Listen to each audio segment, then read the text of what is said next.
एक बार गौतम बुद्ध घूमते हुए एक नदी के किनारे पहुंचे।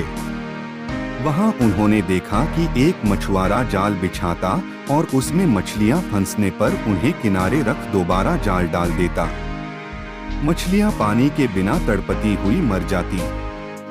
बुद्ध यह देखकर द्रवित हो गए और मछुआरे के पास जाकर बोले, भैया, तुम इन निर्दोष मछलियों को क्यों पकड़ रहे हो?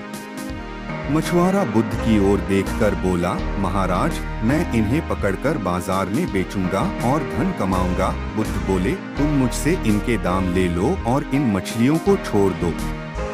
मछुआरा यह सुनकर खुश हो गया और उसने बुद्ध से उन मछलियों का मूल्य लेकर मछलियां बुद्ध को सौंप दी। बुद्ध ने जल्दी से वे सभी तड़पती हुई मछलियां वापस नदी में डाल दी। यह देखकर मछुआरा दंग रह गया और बोला, महाराज, आपने तो मुझसे मछलियां खरीदी थीं, फिर आपने इन्हें वापस पानी में क्यों डाल दिया?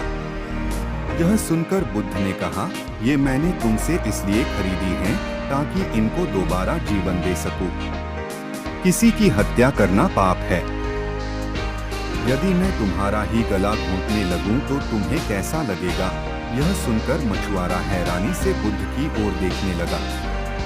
बुद्ध बोले, जिस तरह मानव को हवा और पानी मिलना बंद हो जाए तो वह तड़प कर मर जाएगा, उसी तरह मछलियां भी यदि पानी से बाहर आ जाएं तो तड़प कर मर जाती हैं। उनमें भी सांस है। उनको तड़पते देखकर तुम कठोर कैसे रह सकते हो?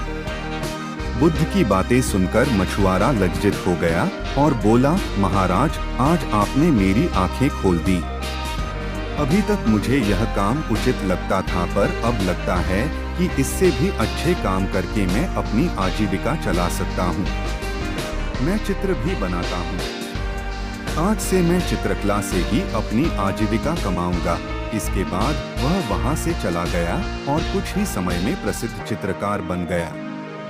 यह कहानी कैसी लगी दोस्तों? इसे लाइक और एक प्यारा सा कमेंट जरूर करें और ऐसी ही दिलचस्प कहानी के लिए हमारे चैनल को सब्सक्राइब जरूर से कर ले। धन्यवाद।